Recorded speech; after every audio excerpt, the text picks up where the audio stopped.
plain lucky. If anybody else wants to sign up here. Do you want to put it back here and Yeah. the what people Yeah. walk in can? And then we'll do. Hello. Okay, so I'm Margo Clayson. I develop income, and I have a business called the Light Microgreen. And the reason it's called the Light Tea Microgreen is because microgreens are very light. So why? Well, it's because of the nutrients and the speed of growth and the ease of growing and how easy they are to eat. And that's kind of what we're going to go through, just a quick slideshow here, and I'm just going to tell you, give you normally I do this all with flip charts and such, but when she said, well, there could be 40 people, I figured, oh, we better do the slideshow thing. So, let's see. All right.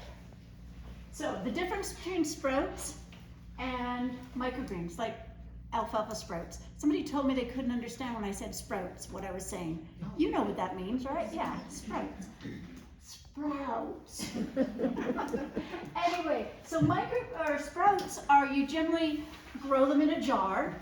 You have to rinse them 2 or 3 times a day to keep bacteria from growing in them. They're grown in an enclosed, warm, wet environment. What else grows in warm, wet environment? Everything. Yeah. Everything, exactly, everything, and good stuff, but a lot of bad stuff. So that's why, I don't know if you remember, those of you that remember back in the late 90s, all of a sudden alfalfa sprouts were not available anywhere. Well, it's because people died because of them, because they were not done properly in commercial growing areas. So unless you grow them, unless you rinse them 2 or 3 times a day, they are not safe, especially for older people and pregnant and children. So that's sprouts. Are they good for you? Yes, they are very good for you when done right. Microgreens, and sprouts, you usually eat them within 3 and 5 days, 3 to 5 days. So you plant them, you rinse them, and then 3 to 5 days later you harvest them, and yum yum. Now, if you wait another few days, so that it's 5 to 10 days or 7 to 10 days, you get microgreens. The difference in microgreens and sprouts is time, nutrients, and the ease of doing it. So think of microgreens as a toddler. So there's my little, she was so tiny then. She's now 13. But a toddler, they're usually a little chunky because they're just getting ready to grow into teenagers, right? So their body is literally hoarding all the nutrients in their body, getting ready to have a massive growth. Of course, in a child, a massive growth takes 10 years, whereas with microgreens, it happens in days. So, hello, click, nope, wrong one, sorry, click, click, there we go. So, we stick our microgreens, which are little toddler plants, in the sun, and they begin their whole photosynthesis thing. They start building nutrients. They're taking all the nutrients from the seed, and at this stage, at 7 to 10 days, they have all the nutrients they can absorb from the seed.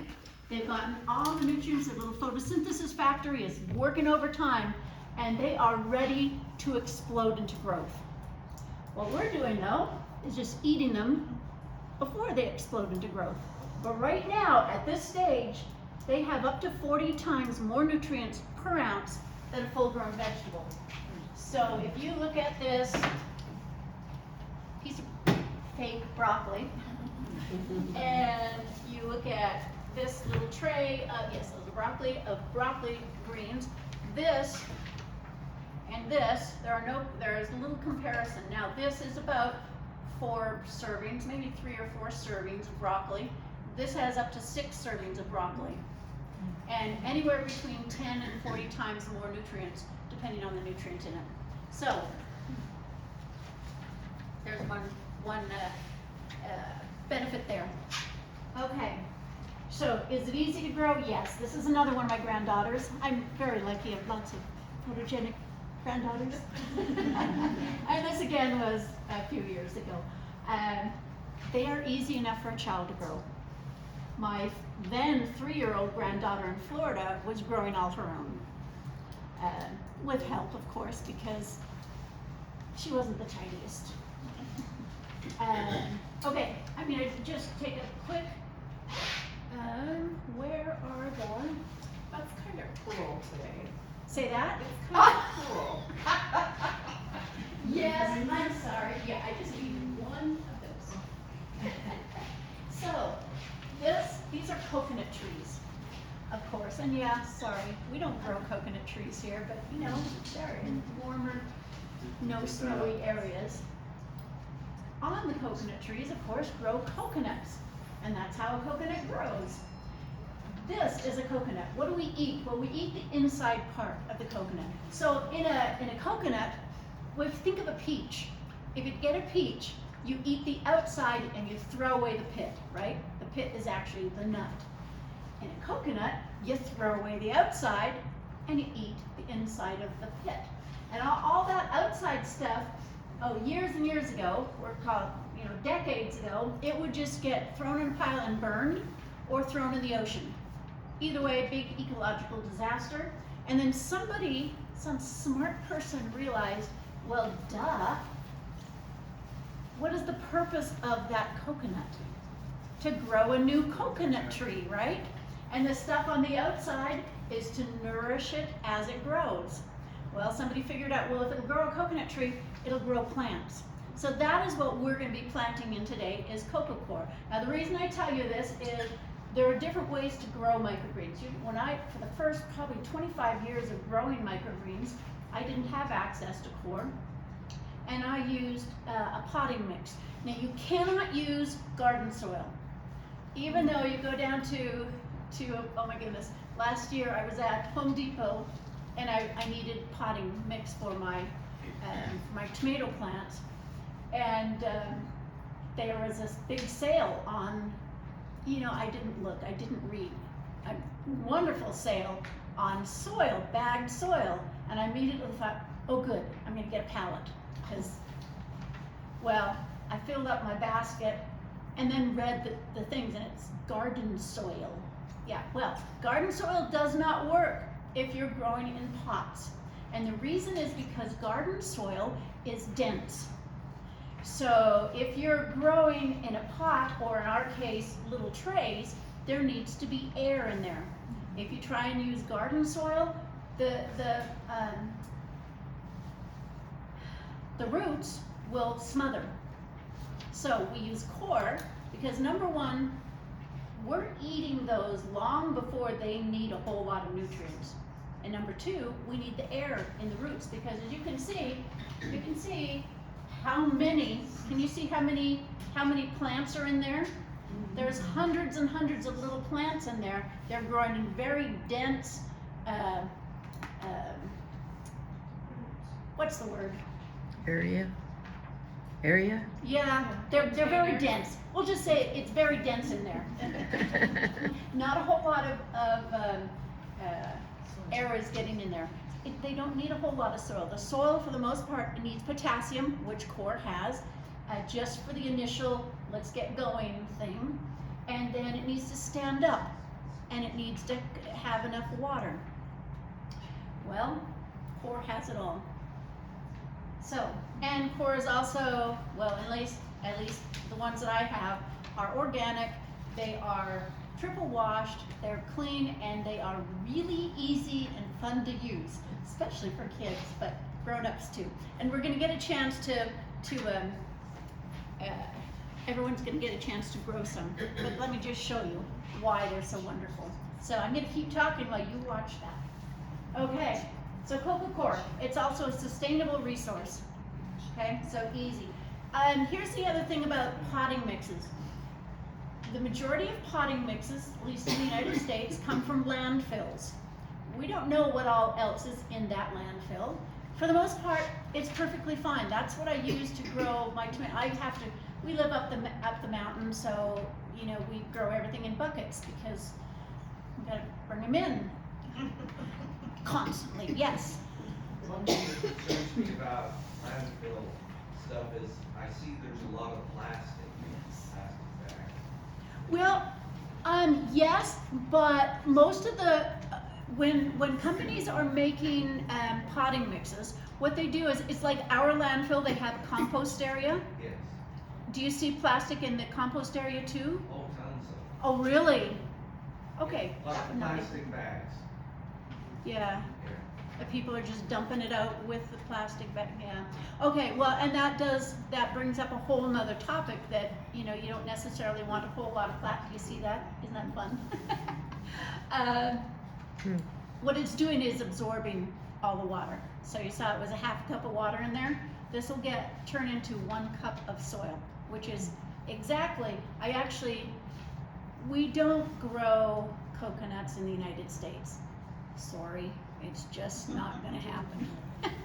But, so these actually come from India because they grow a whole lot of coconuts. And there is a woman-owned business there that makes cocoa core products, and so I had them cut them to the exact size for those trays, so that we don't waste anything. Anyway, you can see that it takes about a minute for it to absorb. But back to the soil thing. So in potting mix, we are eating these. I'm going to show you one. Now, generally, we don't touch the microgreens. Nobody has touched these. The canopy. This is the canopy. Nobody touches those before it's harvested because I don't have to wash them. Depends on your home, but in our home, nobody touches mine until they're ready to harvest. Okay. But you can see that when we harvest them, we're going to be cutting them right above the soil. So if there is nasty stuff in the soil, the chances of us getting that into our food goes up. So that's the other reason to use core, is because there's nothing in that to worry about. I can guarantee that. But yeah, Is that one core? Or that is one. That's just one. Wow. That one of these. Yep, exactly like that. Yep. Yeah, this is about, I think this is probably about 12 days old. This one here is 10 days old. That's really excellent time to harvest. This is excellent time to harvest too. And all the bottom is the roots from the plant. Correct. Yeah, do you see all those roots there? Yeah. Okay, but they're definitely ready to harvest. All right, so that's why we use coco core. Oh, and back to the potting mix. You can use potting mix, but be careful that it doesn't proudly reclaim from the landfill, because you do not know what's in the landfill. Over 90% of potting mixes come from landfills, which is wonderful, because all that grass clippings that may or may not have pesticides on it, and all the leaves that have fallen, all the branches, whatever, it's good to compost it. Okay. There's many different types, as you can see, there's many different types of microgreens. All right, when you first open your tray, you're going to be growing a tray today. When you first open it, 3 days from now, you're going to see little white things. Actually, you may not, because we're growing peas, we're not growing broccoli today. But if you do, you may see these little white things there. Well, that's not mold. Those are root hairs. The purpose of root hairs is to absorb nutrients and absorb moisture from the soil. And after that's been uncovered, this was immediately after uncovering them. After I uncover them, within 2 hours, you won't see them anymore, because they very quickly bury themselves into the ground. So just so you know, that's not mold. This is mold. You're not going to see this. These are sunflower. Sunflower is notorious for having mold, and you just have to grow them a little different. And if anybody wants to grow a sunflower, just go on my website and read the thing that says growing sunflowers. Okay, and there's another whole thing on mold. Anyway, so root hairs on the left, mold on the right. You can tell the difference. Root hairs, by the way, always come directly off the roots, so they never cover multiple plants. All right. Do they all taste different? Yes, they do. And they all have a different nutrient profile. Oh, this is Rob. And yes, Rob does know. He's now 21, I think, and he now knows I have his picture, but he's okay with it. So if you know the contours, this is Rob Contour. Yeah. Rob grew up in a family where they just eat green things. They eat vegetables all the time. If you know Lena, yeah, everything's green until she gets to the meat, and everything's green and meat and bread. Because I dropped by in her house at her house at specific times. So she said, "Margo, are you hungry?" She's a good cook, but Rob, this is one way of eating microgreens. Shove them in your mouth. But there are so many other ways. All right, so one hand of microgreens is a serving. If you have a big hand, it's a bigger serving because it's a bigger body. If it's a child, it's a child's hand. So one handful of microgreens is approximately equivalent to a half a cup of full-grown vegetable. However, there are many more nutrients involved in that. And that is, if you haven't noticed the common thread here, it's the nutrients why we're growing these. Because they are exceedingly nutritious. All right, so does it mean if you're gonna get healthy that you have to quit eating your ramen noodles? Well, you should. But I am never gonna say don't do it. I actually, in my food storage, I actually have some ramen noodles. And I had to go through some of my food storage a couple weeks ago because there was a little issue in there. And I found ramen noodles that were probably 20 years old. Yeah, they went into the garbage can because there's a whole lot of fat in them. There's a lot of carbs, fat, and salt. There's very little in the way of micronutrients. Now, our bodies need carbs, our body needs fat, our bodies need salt, but the amounts in food like that, we don't necessarily need, but we can still make them better. Add micronutrients, add phytonutrients. So phyto means plant. Phytonutrients are the nutrients that come only from plants. You can't get them from a vitamin pill. So in this carrot, okay, if it was a real carrot, fake carrot, there are over 200 phytonutrients, just in one little old carrot. If you think about a vitamin pill, how many vitamins are in there? Maybe between 10 and 100 at the most.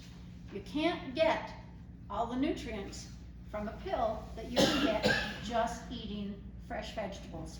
This is super important, especially when it comes to our children and grandchildren, because in the United States, 98% of our youth do not eat enough fresh vegetables and fruits to maintain their mental and physical health. Think about in the last 20 years, what are the things that have just skyrocketed? Mental health issues, physical issues. Well, it's not just what they're eating that's making a difference, but what they're eating is making a huge difference. What we're eating. So in our room here, chances are only 10% of us are eating enough vegetables. I'm number one, but I can't stress it enough. Vegetables in your diet, so important. Okay, ways to use them really quick. Spaghetti. So if you have kids that don't like green things, there's a lot, and that's one of the problems is a lot of people, not even kids, there's a lot of adults that don't like green things. So we have to figure out how to hide them and still include them. So heat up your spaghetti sauce, chop up your microgreens really small and mix it in, and they'll not even know it's there. Just don't let them see you chopping them up. I have a few stories of that. Okay, chocolate chip cookie. Can you use them in desserts and baked goods? Yes, you can. I have never yet, not once, ever had somebody turn down my chocolate chip microgreen cookies. They are that good. The recipe is on the website. Yes. But the reason I do that is not because I'm adding a whole lot of nutrients, because we've just cooked the microgreens. Generally, you don't cook microgreens, you eat them raw, because all of the nutrients in a microgreen, unlike our full-grown vegetables, all the nutrients are bioavailable, which means your body can absorb all the nutrients in here. With like a broccoli, that's not the case. You actually have to heat it. You've got to cook it in order to be able to absorb all the nutrients. It's just a biological factor. Does it mean it bad? No, because there's a lot of good stuff, even if you eat them raw. But to get them all, you gotta cook them. Microgreens, though, the nutrients are so easily absorbed, they're also easily destroyed by heat and cooking. So, yeah, but it doesn't mean we shouldn't cook them. Because the reason I make these is not because of the nutrients, but to help children and adults get over the, ew, green is icky. You do this enough, and all of a sudden green is acceptable. And then green becomes desirable. So a lot of you'll find on my website, a lot of the recipes are sweets and snack type things. Most of them are healthy sweets and snack type things. But it's because the whole idea is to get more green into our diet and make it acceptable. So smoothies, of course. Where's mine? Here's my smoothie. My as yet undrunk breakfast smoothie. This is what I drink. I have this every single day just because it's easy to account for the calories and it's tasty and has lots of microgreens in it. So that's one way, of course. Whatever type of a smoothie you make, add microgreens. Now, Ashley and Brimley again. This is when they were a little bit older than the last picture. They did not like Grandma's smoothie. It was too bland. But they wanted to drink it, but it wasn't for them. So I let them make their own. They turned my smoothie into a milkshake by using my smoothie recipe. It was exactly the same, but they added 6 jelly beans. But you know what? Those 6, and they're the good quality jelly beans, have lots of flavor. It made a huge difference. And well, they're now 13. They grow their own. They come over to Grandma's and they grow their own microgreens and they make their own recipes. And yeah, in fact, you need to go onto my Instagram and you see Ashlyn over there. They're twins. That's Ashlyn. She just did a video for me for a microgreen treat. So going with that. But yeah, be creative. There they are again, of course, new recipes.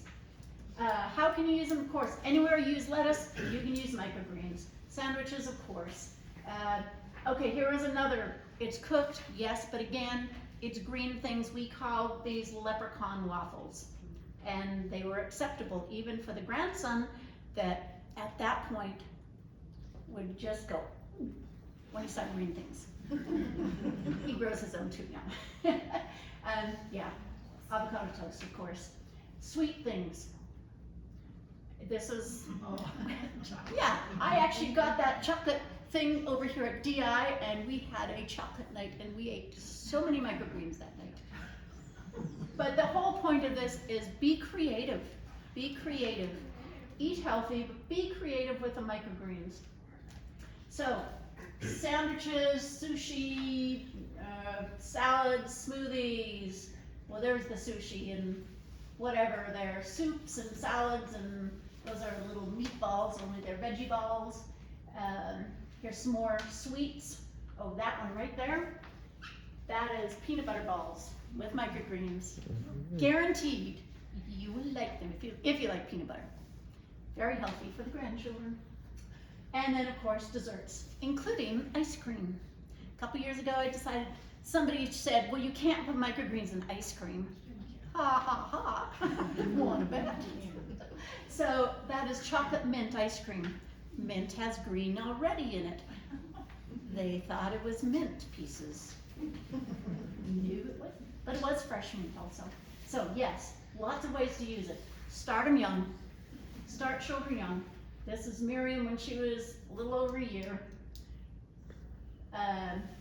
Okay, This is why I have this here.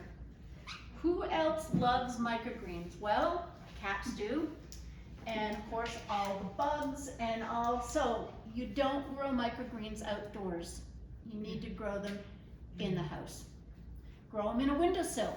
So simple to just put them on a windowsill, and 10 days from now you have really, really nice food ready to harvest.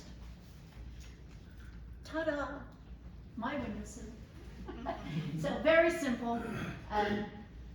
It does not take extra. Don't be buying grow lights or those things they sell on Amazon that are, towers and stuff. You don't need them. You don't need them, and guaranteed you can grow them without them. So this is something I usually do when I'm teaching teenagers. But why do we eat junk food? Why do we eat ultra processed food? Well, a lot of it is because of that figure, $11 billion, and that was 2021. So it's more now. $11 billion was spent just advertising what we would consider junk food. In the same year, itty little amount, 300,000, was spent advertising vegetables, and that was all from the USDA. So, yeah. Oh, goodness. Yeah. So, why do we eat processed foods? Well, it's easy, it's fast, tastes good, stores well, except for, don't keep ramen noodles for 20 years because they stink after that.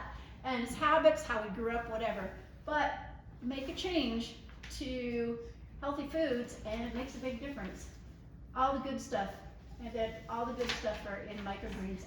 Phytochemicals. So, phytochemical, phytonutrients, same thing. Okay? Just leave it there. It's good for you. Microgreens can also be used if you know teachers, if you have grandchildren or homeschoolers. Microgreens are also excellent for teaching in schools or homeschools.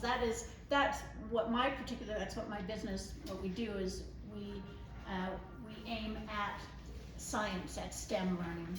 We also do for families and such. But yeah, it's great. So we've got, botany and biology. Click, come on, click faster. There we go. So there is a whole lot of fun that can be had with microgreens with our youth. Okay, yeah, those are all just the classroom kits. We do a lot with classroom. When you're growing microgreens, I strongly suggest avoiding Amazon, because what you're going to do is be spending a lot on little tiny amounts. So you'll get maybe a package like this, or a thing of seeds like this that will grow less than what you can grow in one of these. So don't go to Amazon. There's a reason I don't sell on Amazon. And then of course that sign-up sheet, wherever it is, there is a free cookbook on there. We do kits for adults, for everybody, and then we have seeds and soil. And then, yeah, if you are into Google, give me a review. Okay, that is it on that. All right. Any questions so far? Looks simple. What's that? It looks simple. It is, and now we're going to find out exactly how simple it is. So, if you have, if you can just leave your stuff on your chair, what I'm going to have you do, and I'm going to show you the process first. Okay, so everybody needs to find a place on a counter somewhere, and this will only take, you're going to see how fast and easy this is. It's only going to take a couple of minutes. You're going to take a container of seeds, and these are pea seeds. They're the same as these ones here. Oh, talking about seeds, one other thing about seeds. It's important that we don't use seeds from like McKee's in their bulk section or garden seeds for growing microgreens. And again, it's because we're harvesting these right next to the seed. Not most, but a lot of garden seeds are treated with antifungals, which is perfectly fine if you're growing in the garden, because that keeps the seed from going bad while we have obnoxious weather, and so they don't rot. But if we have them, and by the time we get around to eating, it's long gone. You know, between the sun and the water and all, it's long gone. But here, we're eating these seeds right on top of them. And if we have chemicals added to these seeds, guaranteed you're gonna be getting it in your food. So don't use garden seeds for microgreens or sprouts. You can use seeds that are specifically prepared for microgreens, specifically prepared for sprouting, or for eating. When I started, and this is probably close to 30 years ago when I started growing microgreens, I went down to not Winco, maybe it was it Winco? Yeah, it was Winco. And because I'd seen this article in Women's Day, you know, remember that magazine from way back when? And it was talking about, and they weren't called microgreens, I can't even remember what they were called, but I thought, oh, that looks fun. So I went down to Winco and bought all the seeds that I could find that I thought might sprout. Well, some of them did. I'm here to tell you that lentils do not make a good microgreen. They taste nasty. You can cook with them, but you know, as far as microgreens go, they're tough, chewy, and yes. Where do you purchase your seeds then? Well, if Is it on your website? it's on the website, yeah. Okay. Yeah, I buy them in, you know, buy 100, 200 pounds at a time from different places around the United States, because it's hard to find organic seeds and non-GMO seeds and seeds that I'm willing to feed my grandchildren. So yes. Okay, I'm going to show you what we're going to do. Really quickly here, you're going to come, or maybe you can hand them out. There's two. You'll get two sets of trays. I mean, not one set of trays. 2 trays. There we go. In there is a core disc. There is a stick, so you don't have to get your fingers dirty unless you want to. And there's a rubber band. And the rubber band at the end, after you've planted them, what you're going to do is take that and put it over to make sure that they actually stay planted and don't end up upside down in your car. Okay. So that's to. Now in the past, I've been able to give everybody a bottom tray, but unfortunately, because of the tariffs, these are no longer available, so I can't give them away. So I apologize for that. But when you go home, just find a plate or something that you can put them in. The reason these are good is because they fit right in the windowsill, like that picture I had. I do have a few, but I can't give them away anymore, unfortunately. It's okay. Okay.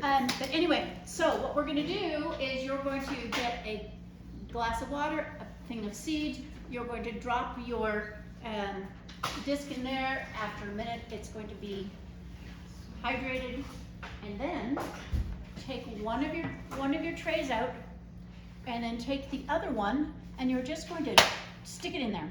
Okay. By the way, do not throw these cups away, please. I take them home and wash them. Thrifty. I am thrifty. Yeah, we used to have Grant that would make all this, you know, they paid me to do this. It was really nice. But along with everything else, the grants have mostly dried up. We do have enough for 5 classes this year. That's it, rather than the 30 that we have been doing. Okay, so the tray, oops, don't do what I just did. Don't turn it on its side. What you're going to do is take the stick and you're going to make sure that the soil is moved around and covers the holes on the bottom, because you don't want your seeds falling in the bottom of the holes, okay? And then take the other tray, and just touch it. Just touch it. Yep, just touch it. And you get to do one too if you want to. Okay, just touch, don't smash it down, because you don't want to get rid of the air in there, but you just want to kind of flatter. Okay, you guys are each going to do this, right? Mm-hmm. Yeah. Since you don't have enough trays, should we get out paper plates so that it's underneath that? You could do that. Holes, and then soil won't be fallen through? The soil generally doesn't, but that, I mean, cause it Barely, barely, but you can if you want to, yeah. Yeah, that might keep keep tidier. Okay, and then, okay, watch carefully. This is the hardest part of growing microgreens. That's it. You just dump them in there. Oh, thank you. It fell, yeah, I'll shove it in there. Okay, put it down in there, and that's it. I have now planted the microgreens. That's all it takes. And I'm gonna take the second one, I'm gonna put it all on top. And then, of course, to get it home, I'm gonna put the rubber band on. When I get home, however, I'm going to take, now I have these beautiful painted rocks, but you can just use a can of soup or whatever, put it on top. And what it does is it keeps the tray down. It forces the seeds down to the soil so that they get the moisture they need. And it keeps the moisture in. And then you're going to leave it. Oh, by the way, at this point, don't put it in the windowsill. Because black trays and sunshine, you'll bake your seeds. Very, yeah, nasty looking. So don't put them in the sun. Just put them on a table somewhere, on a counter, wherever. Somewhere where you will not forget them, okay? So today is Wednesday, thank you. Wednesday, so Thursday, Friday, Saturday, we need 3 days. So Wednesday to Thursday to Friday to Saturday. On Saturday, you're going to take it off, take this off, and you're going to see that they've already sprouted. At that point, they're going to be up about that high, okay? And they're actually gonna push the can or the rock up. It's kind of cool to watch. And then, and only then, are you gonna put this in the windowsill, okay? Okay, or if you don't have a windowsill, just the brightest area you have.